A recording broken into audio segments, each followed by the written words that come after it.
The Comfortably Zoned Radio Network presents Weighted Donuts with your hosts Wayne Unger and Craig Stier.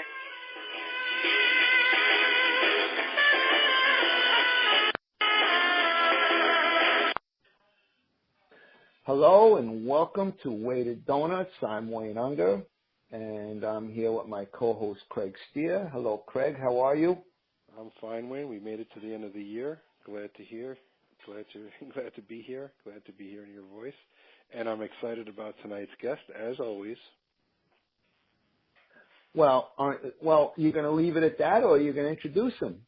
No, the introductions are your bailiwick. Okay. Well, so we have a returning guest who we haven't scared away yet. Dan Szymborski of ESPN. Dan, welcome back. Thank you for coming on, and Merry Christmas. Merry Christmas to you guys, if you make it to Christmas. And you can't be proud of reaching the end of the year until January 1st. That's true. Exactly. You've reached near the end of the year. And we have another show to do. There's 9 days left. There's a lot that can happen in 9 days. Exactly. Not only that, we have another show to do next week. So, you know, we haven't made it to the end of the year, at least in Weighted Donuts terms. No, we know this is a podcast of lies. Oh, it's we're still basking in the glow of the Cubs' victory. How about you, Dan? Oh, that was a lot of fun. I kind of wish I was there, but it was still fun to watch. Oh, it sure was. That was a great World Series. Yeah, and Bill Murray is apparently allowed to go anywhere he wants. But I mean, that's okay because he is Bill Murray. He is, and you know what? And he suffered a long time. So, but tell me something. How in are you with all the hot stove going on? Oh well, I'm a baseball writer. I better be in on what's going on. No, it's a little slow this week. We had an okay winter meetings. There was actually more trades than signings, but there's still a few players left. It's been kind of for free agents. I mean, it's a weak market this year, so we haven't had a lot of the huge blockbusters. Cespedes is pretty much going to come out as the only free agent to get $100 million this year, unless I forgot someone, and I don't think I did. Yeah, no, you didn't. I mean, Encarnacion, he theoretically could, but he's not. Yeah, I mean, do you think he's going to end up with less than the original 4-year, $80 million offer that Toronto made to him? Oh yeah, they're going to get him for like 3-6. Someone, not the Blue Jays, but someone's going to get him for 3 years, maybe like a couple million over 60, just so that he can save a little face that it's more on average than 480, maybe like 362 or something. That's kind of where I'm guessing he ends up. You don't think he does does a deal with an opt-out, a 1-year opt-out? I don't think it's really that beneficial for him given his age. The reality is he's never really going to enter the market at a better time than this year. And if he can't get it this year, he's not going to get it next year. Because then, let's say he has the same year he has next year. Well, he's in the same position next year as this year, except he'll be a year older. So that's kind of my feeling on that. What's your guess? He's going to be back in Toronto? That was part my guess, but there have been such mixed signals from both Toronto and Encarnacion that I don't really know what to think anymore. It's maybe if I was more into reporting gossip and stuff, I would push a little, but I'm not going to beat Robothal, and he doesn't have anything more solid.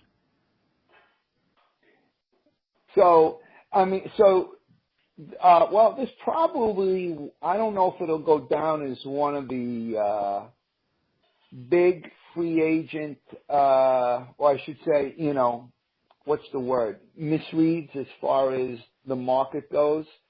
But I guess it's, if he ends up with 3 years, let's say $62 million, you'd have to think it's up there. I think some of these. But then again, sorry. but then again, well, you had Ian Desmond. He took a hit. He walked away from like 106, I think it was. It was a pretty big offer. Yeah, it was like 7 years, $106 million. He didn't do terrible. He still ended up total. It's going to be like 680 when you add what he made and what he's getting with the Rockies.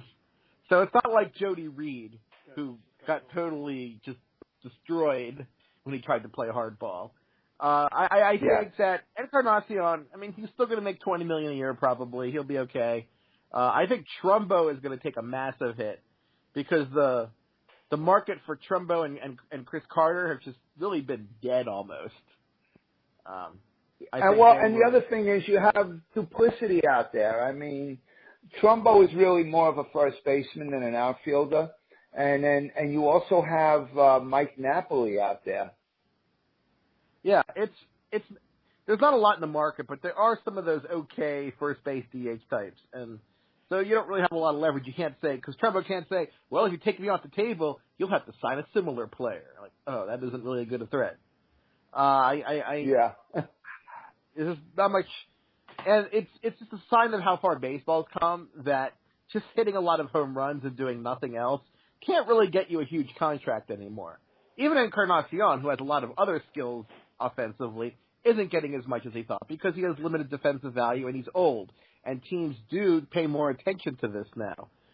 25 years ago, if you told me that the AL home run leader and the NL home run leader are both no older than 30 and are free agents and have gotten very little interest in free agency, I would think you're insane. But that's where you are right now because Trumbo and Carter, they hit a lot of home runs, but they really don't contribute anything else. And that really affects their price in free agency. They can't just sell home runs and get a huge deal anymore.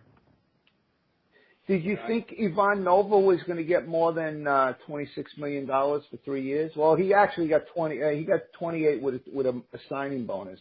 But did you think he was going to get more? No, because he had that nice run in Pittsburgh, but he's had such an up and down time in New York. So many problems with injuries and consistency.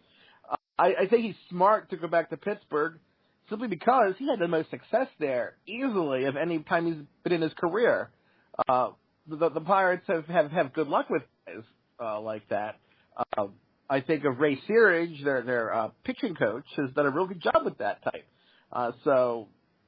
And if he has a good 3 years, he's still young enough that he'd be able to get a pretty good contract if he's really good for 3 years. Look at Francisco Liriano.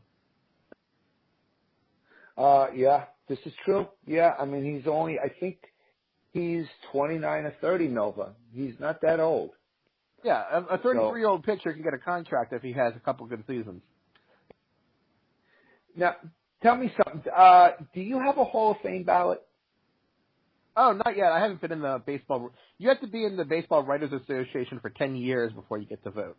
10 years. So, okay.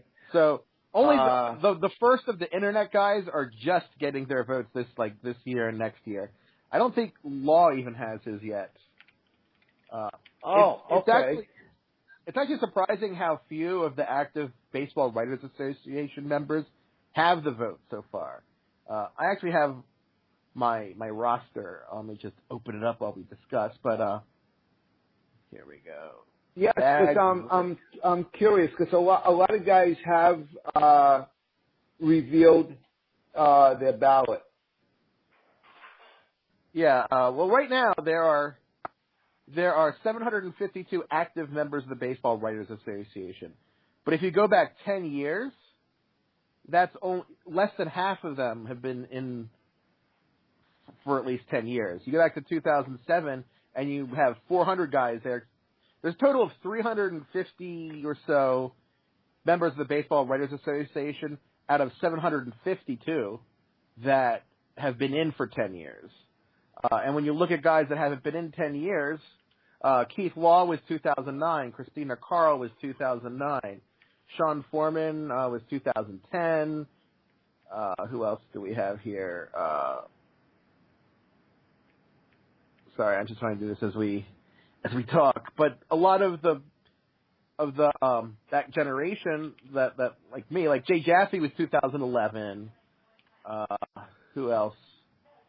Andrew Marchand was 2011. Ben Lindbergh was 2012. Jesse Rogers, just looking at some of the ESPN guys, 2013. Jonah Carey, 2014. So none of these guys, including me, have ballots yet. It's going to be several years before most of us do. And if you had a ballot, would you use all 10 spots? Oh, easily. Okay. This year I believe. Yeah. I hate the law. No, I was about to say yes. This year easily. You could pick 10. It's and last year because we lost Trammell. I'm still mad about losing Trammell. But I would. You have to kind of game theory it a little, unfortunately, because of the way the ballot is.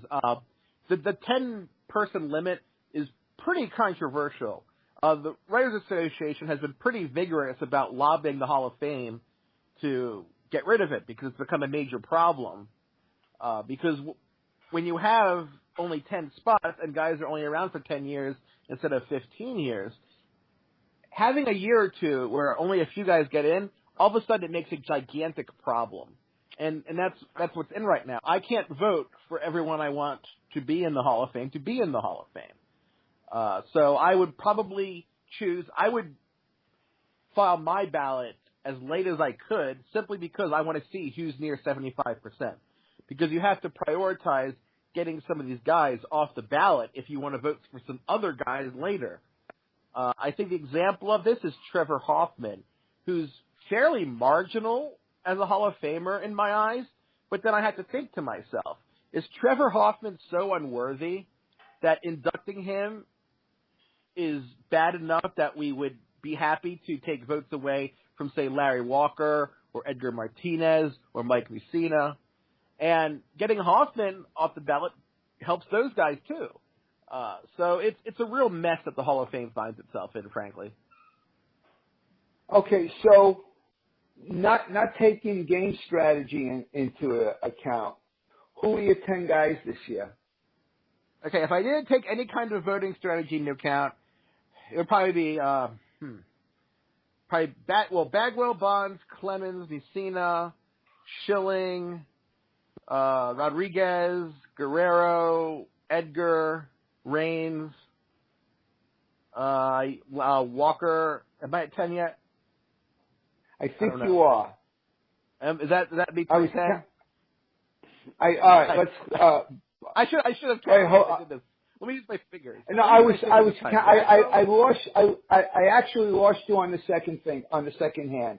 But let's see. You had Bagwell, Bonds, Clemens, Edgar Martinez, Kurt Schilling, Pudge Rodriguez, Vladimir Guerrero, Raines, Walker. Okay, that's 10. So we're up to, that's 9. Oh, is it 9? That's you got 9. Did you get Mussina? I didn't get Mussina. Okay, Mussina makes 10. Yeah. And I would vote for Manny, and I would vote for Kent, and I'm a little close on McGriff, but I'd probably vote for him. I'd vote for Sheffield and Sosa. Woo! And the funny thing is that's actually fewer guys than last year because we had some guys move off the ballot, the ones that got in, and then losing Alan Trammell, which stunk. So okay, so I take it you felt as though Trammell should have gotten in. Yeah, Trammell should have gotten in. But if and I was voting this year, what about Whitaker? Whitaker's been gone for a long time. I know, but I'm saying, would you have voted for him? Easily. Or did you vote? Oh, yeah, absolutely. Okay. I would have loved to vote for him. But I mean, he got 5% back in 2001. So that wasn't an option. Yeah, if it was open to everybody who wasn't in the Hall of Fame who should be, I couldn't do it with 20 votes. Because I'd have to, get in Whitaker and Grich, and Kevin Brown, and we had to start talking about Ken Boyer, and then we're doing this all day. Well, having said that, who do you think will actually get the call? I think Reigns has had enough net votes.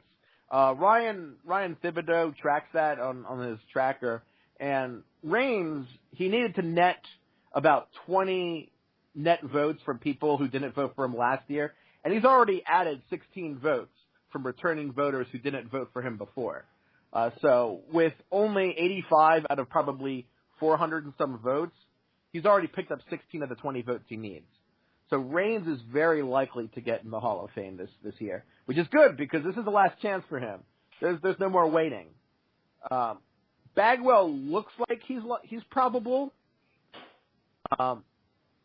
And then you have a bunch of guys that are right near the line of 75. Vlad's right below. Clemens, Bonds, they're above 70 but below 75. Pudge is at 84%. That's not really a safe margin. So I think 3 is probably the likeliest result with Reigns probable, Bagwell probable, and then at least one of Pudge and the 4 guys hovering around the 70s. Hopefully 2, because we really need to have one a year where we get 4 or 5 of these guys off the ballot and into the Hall so that we can start having discussions about these players. Because one of the fundamental problems... Oh, sorry. No, go ahead. One of the fundamental problems is that when we're having arguments about guys like Jeff Bagwell, who aren't really marginal Hall of Famers, we should be having these discussions about the marginal guys. But let's say you don't think Kenny Lofton's a Hall of Famer.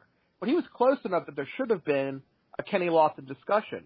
There should have been a Jim Edmonds discussion. And if the writers had been properly moving some of these guys off the ballot in the Hall, we would be having discussions about, say, Jorge Posada and Gary Sheffield.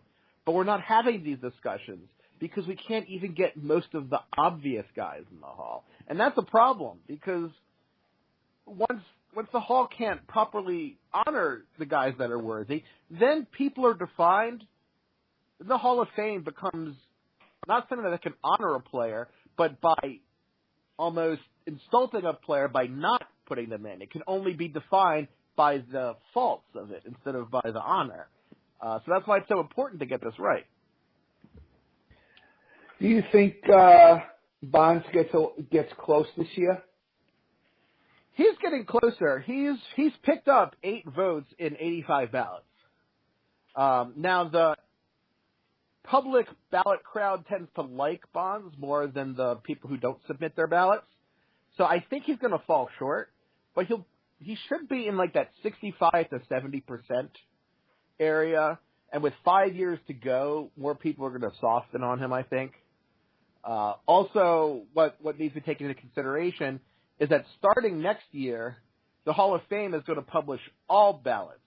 So there's no more anonymity, no more hiding behind not saying anything.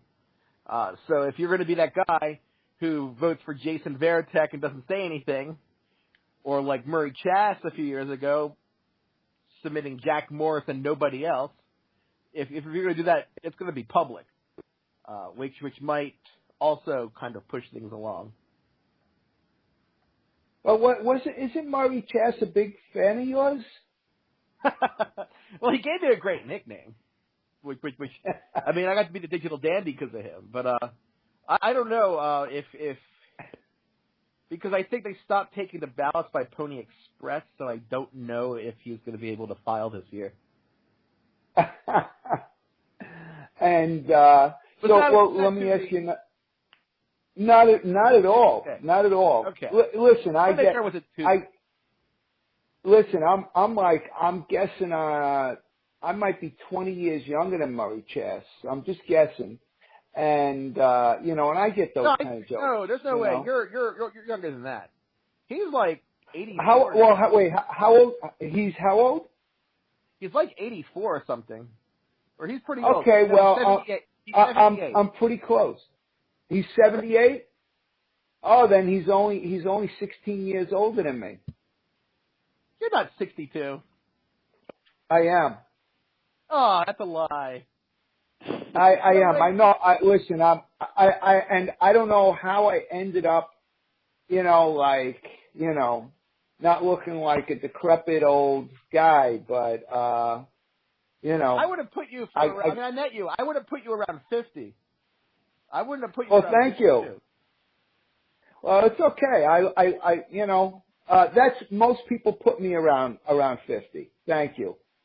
So, okay. And it helps. It helps when when you're single. It helps, to be mistaken for 50.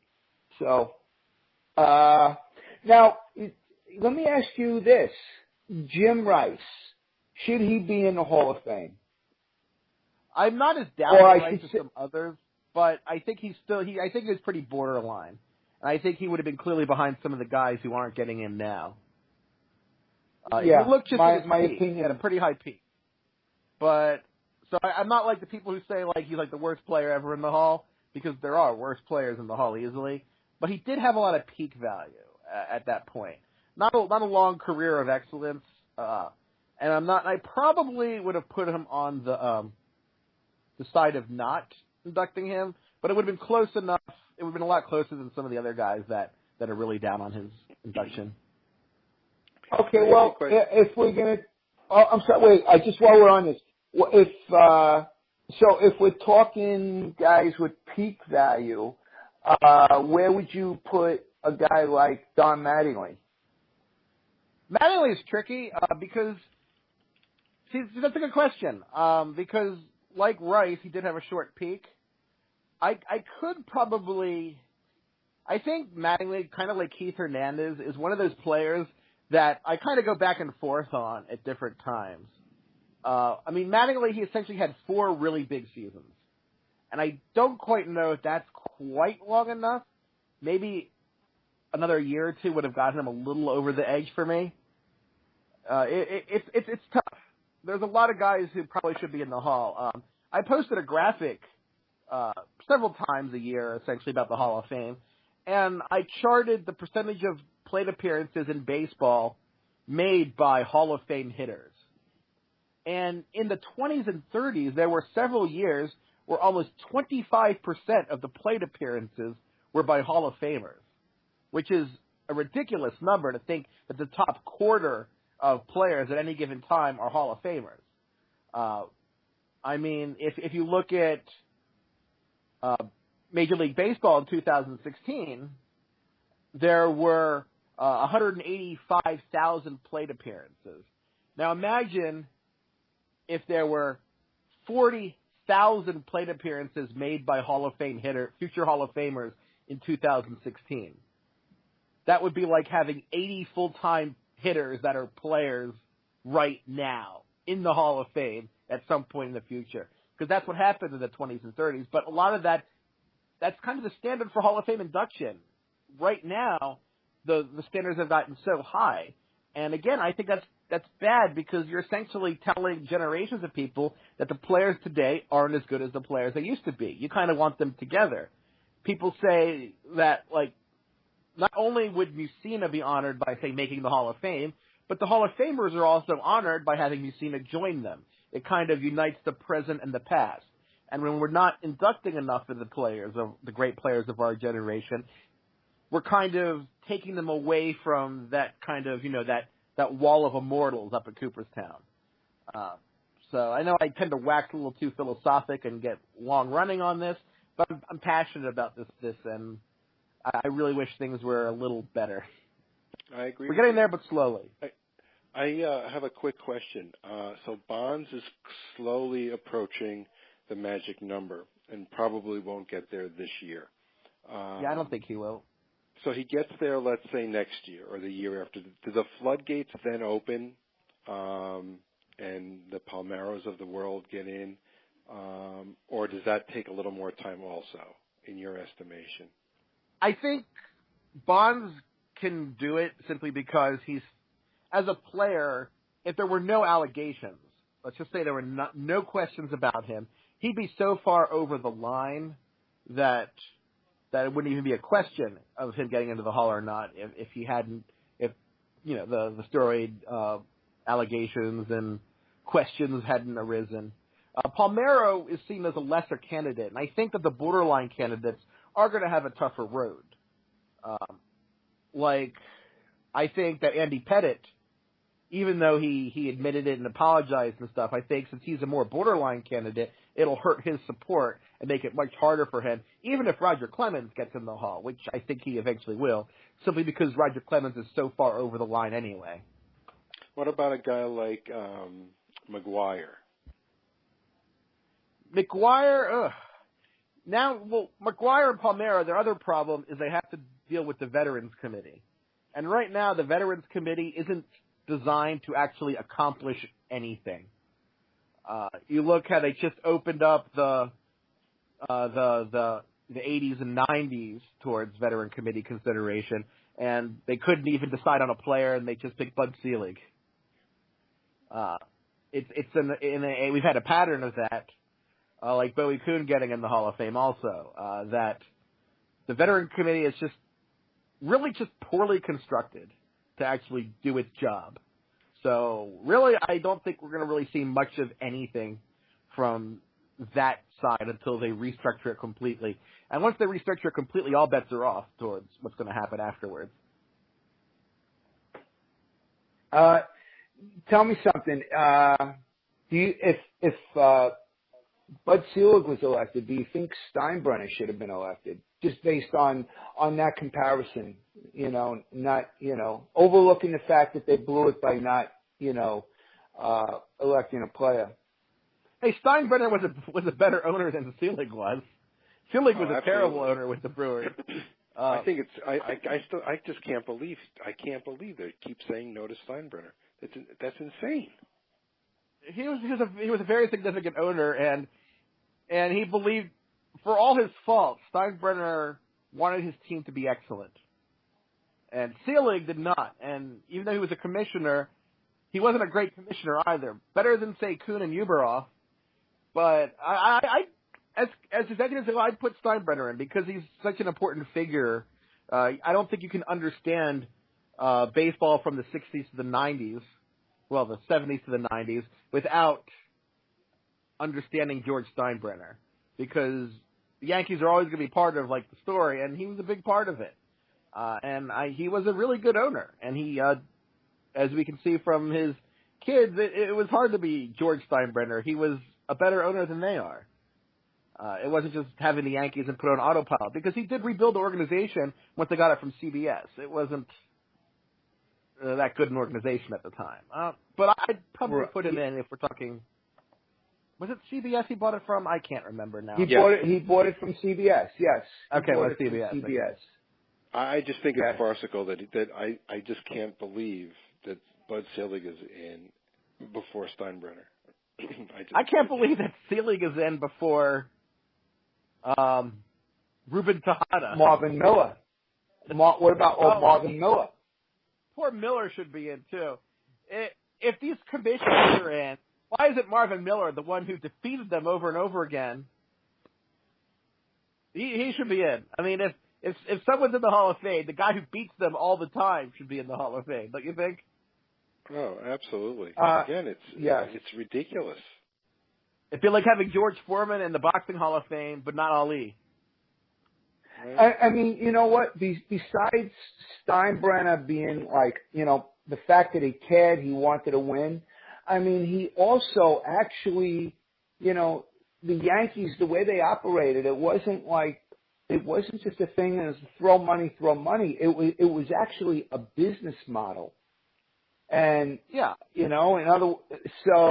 which made them a ton of money. And to be fair to his son, I should say son, Hal is really the one running it. To be fair to Hal, I think they had to change the way they do business, because I don't think that with the luxury tax, I don't think that business model really would work consistently anymore. Baseball's always changing. You know who I'd also put in the Hall of Fame as a manager, though? Billy Martin. I'd put him in the Hall. You know Billy what? Martin? I'm a Yankee fan, but I'm not sure. I'm not sure if I would. But the thing about Billy Martin is you'll never find a manager in baseball with a better record of short-term success taking over a team as Billy Martin. He's unprecedented. Absolutely. The Twins, the Absolutely. Tigers, the Rangers, the A's, the Yankees on several occasions. Nobody has a short-term record. And people say, well, Billy Martin's teams weren't great in the long haul. But, like, you don't bring in Billy Martin to rebuild your franchise 10 years down the road. You would bring in Billy Martin to make your team good for the next year or two. And then you fire Billy Martin when you get tired of him. I totally agree. It's remarkable what he did from, the late 60s to the 70s with not one, not two, not three, but four teams. Was it a fifth team also? Wait a second. It was Minnesota. You had Twins, Texas, Texas, Yankees, A's, Tigers. Right, Tigers. I mean, it's remarkable. Tigers. That's a very good point, Dan. I totally agree with you.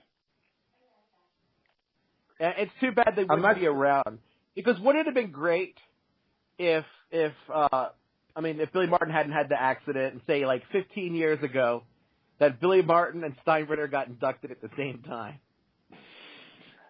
Yeah. That would have been too crazy. I would have been very entertained. See, I'm just thinking back to those years when it, fired and hired and fired and rehired and fired and it really, that was crazy. That was really crazy. Yes, but the 80s, I don't know how Craig feels about this because we're both Yankee fans. The 80s was, Steinbrenner drove me crazy in the 80s. He just, there were just so many poor, impulsive trades, signings. He obviously wasn't perfect. There were. I'm just talking about his motivation. When you look at Wayne Unger doing a fire sale, he was trying to improve the team. He didn't do a great job all the time. Some of the trades, especially in the mid-'80s, did not go well. As they made fun of on Seinfeld for years after. Right, God, right. And the signings too, I'll never forget. Like one year they signed both. I think it was in the same year they signed Steve Kemp and Dave Collins, and it was like what? Of course, the famous Ken Phelps for Jay Buhner. They traded Doug Drabeck. The list goes on. Yes, Willie McGee.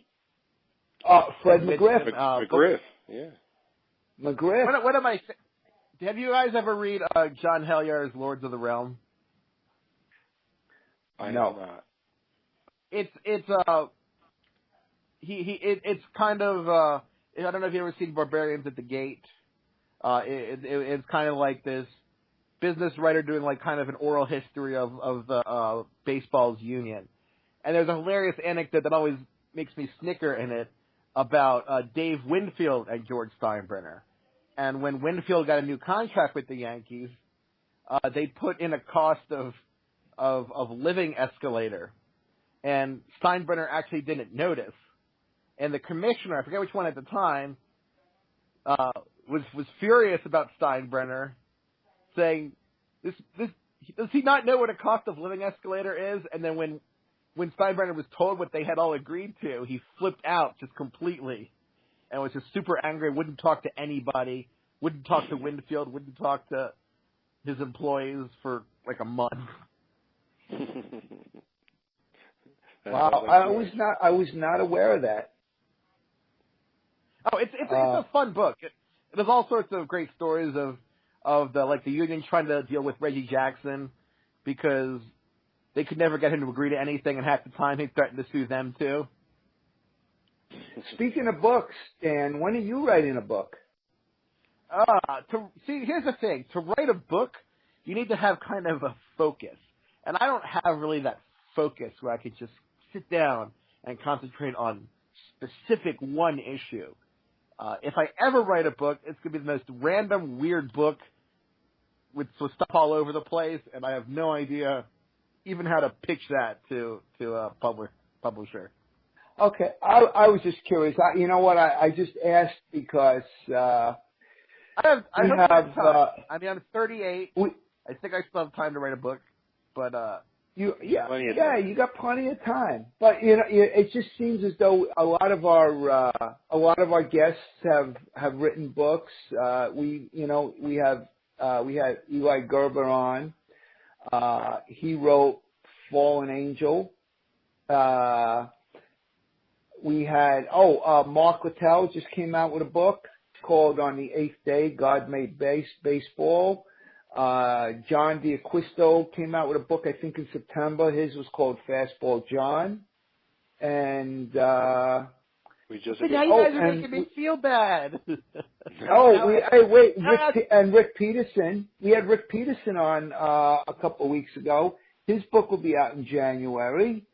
I know Rick Peterson wrote a book. Well, obviously.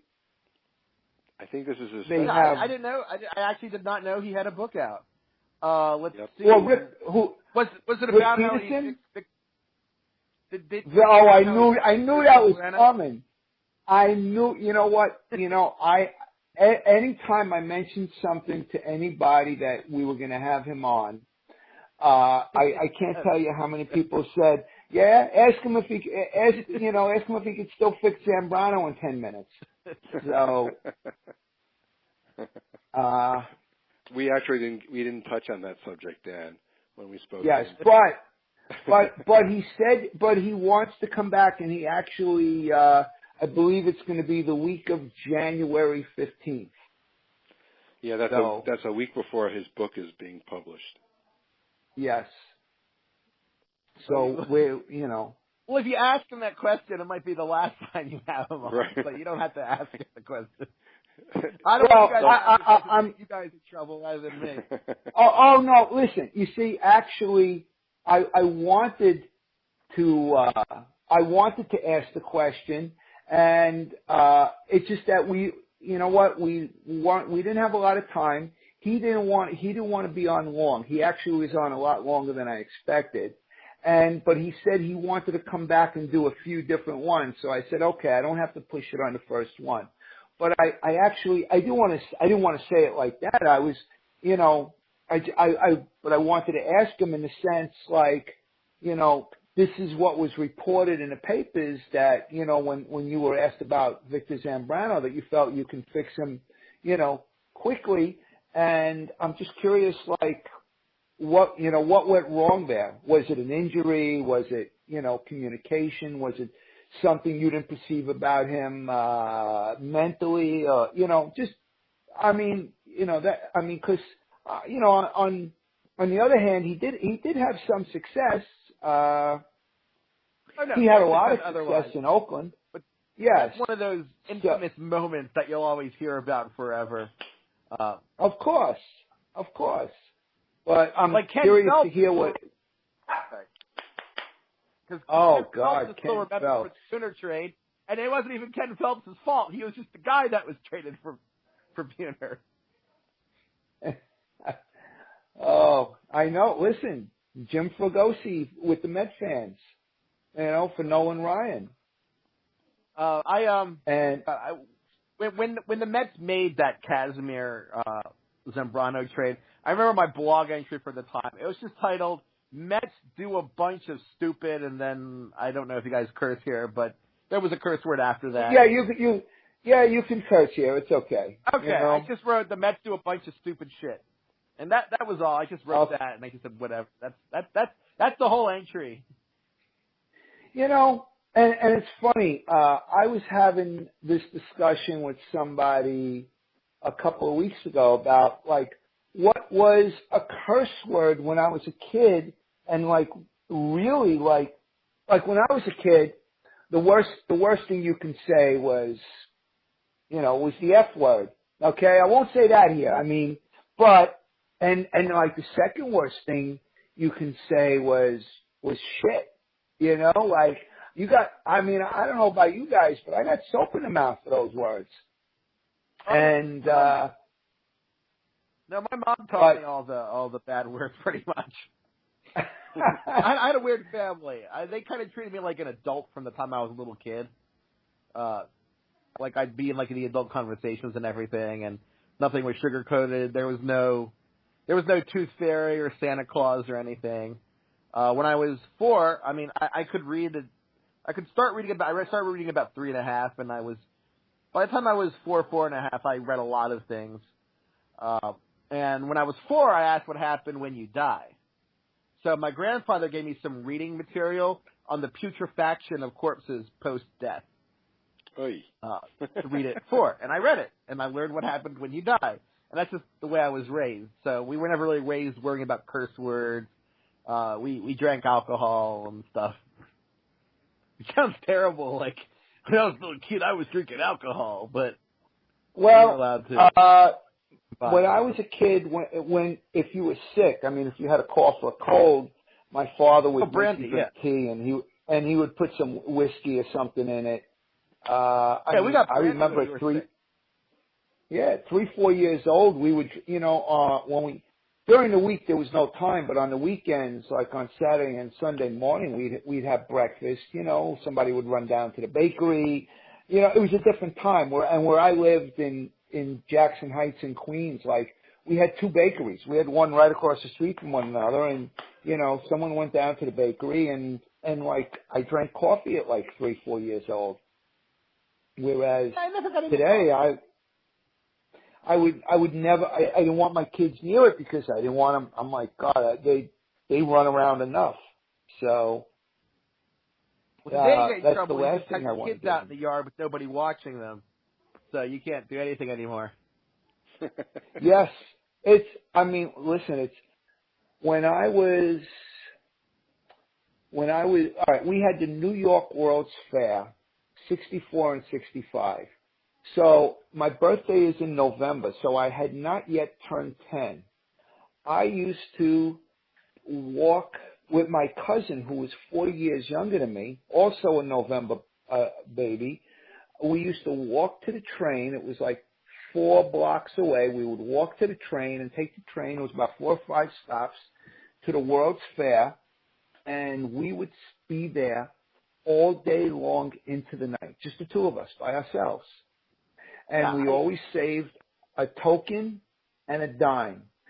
So, my cousin, lived in the same building as me. And when we were leaving, we would call our mothers. We would call one house to the other. There was no call waiting, no answering machine. You'd get through.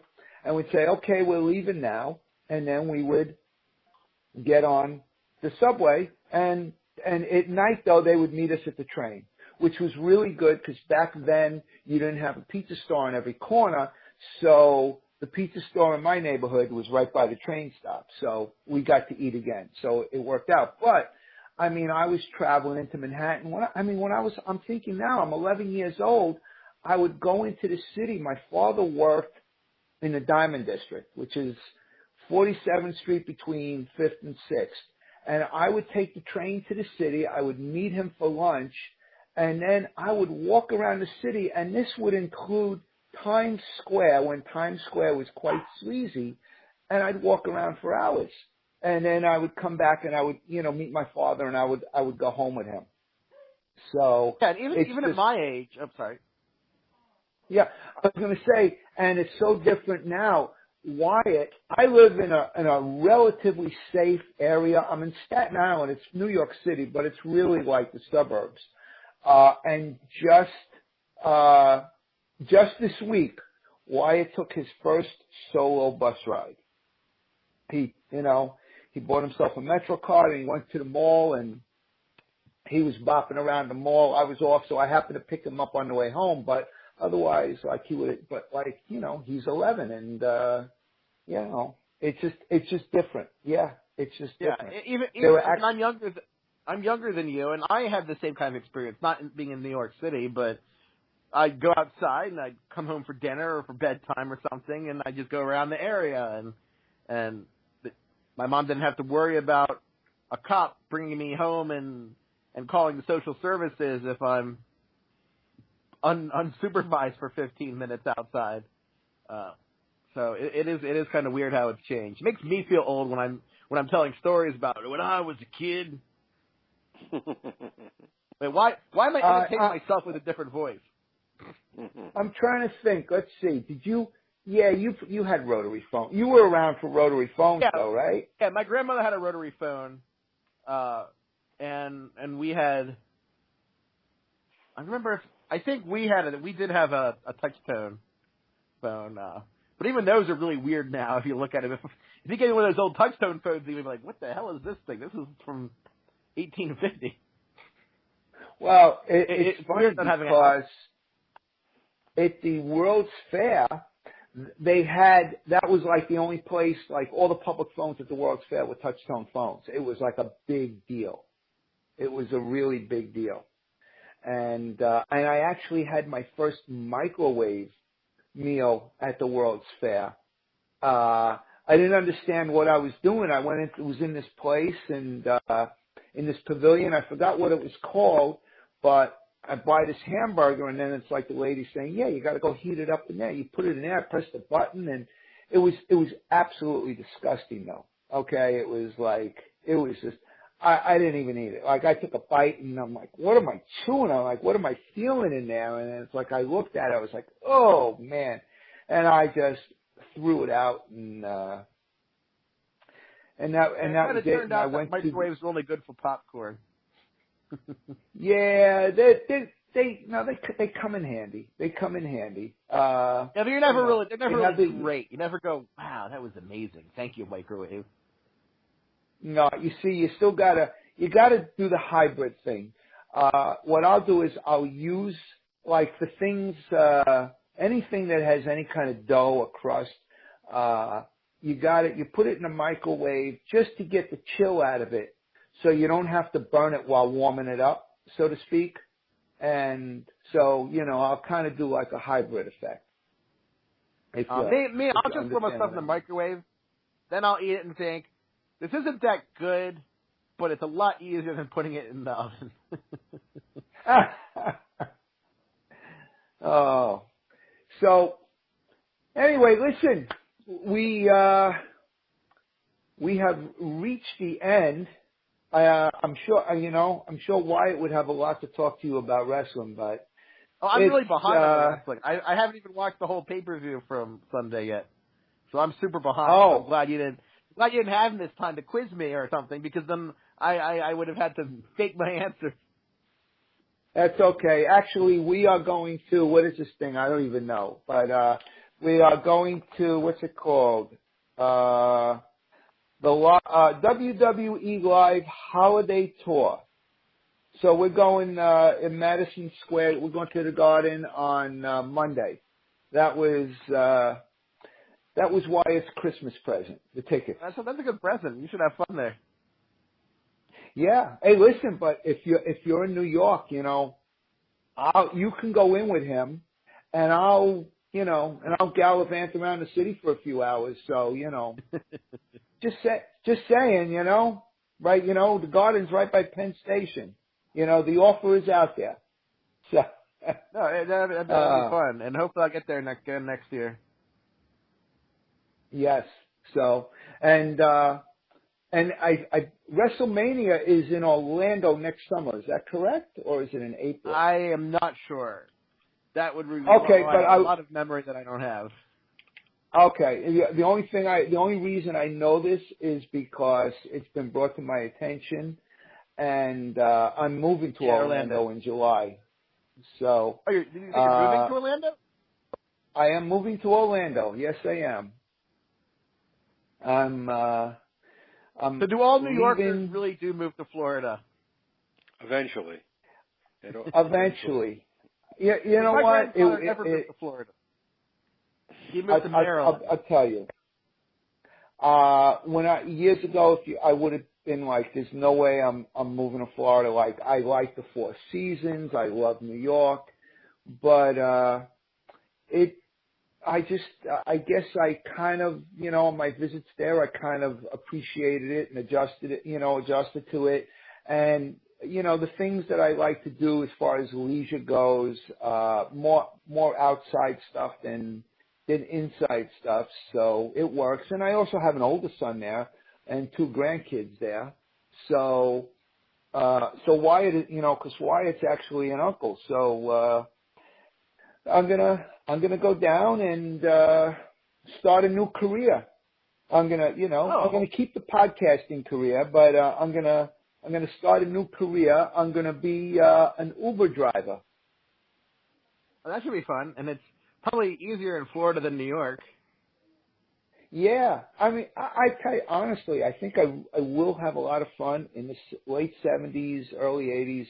I drove a yellow cab in New York City, and I loved it. I had a great time. I used to drive a cab in the winter and do air conditioning work in the summer, and I enjoyed myself very much. So I'm looking forward to it. So, but anyway, Dan, listen, if you make it, okay, if you make it, I hope you have a wonderful Christmas. You remember you guys do also, and I'll talk to you guys. Probably we'll be getting closer to the spring then. Yeah, well, let's talk. Let's talk. Yes. Once everyone ends up in Florida, okay? Yeah, they've had almost 2 months off. Let's get back to baseball, guys. Yes. For sure. 2 months off, that's enough. Yeah, See, if I was like the dictator of baseball, we'd have the World Series, and then we'd have like a week for free agency, and then everybody report back Monday morning. Yeah, well, at least we got the World Baseball Classic. I don't know how you feel about it, but I like it. I do like it. I like the event too. It's a fun event. But anyway, I will talk to you guys later. All right, happy holidays. So long. Have a good night. Happy holidays. Bye-bye. Okay, Craig, I know you have to get going. Yep, happy holidays, everybody, and we'll touch base next week. Okay, have a great weekend. Yes, let me cover all bases. Merry Christmas, Happy Hanukkah, Happy Kwanzaa, Happy Holidays, Happy New Year. If I left anything out, happy. Anyway, yes, Craig, I'll be speaking to you, and have a good night. You too. Bye-bye. Bye.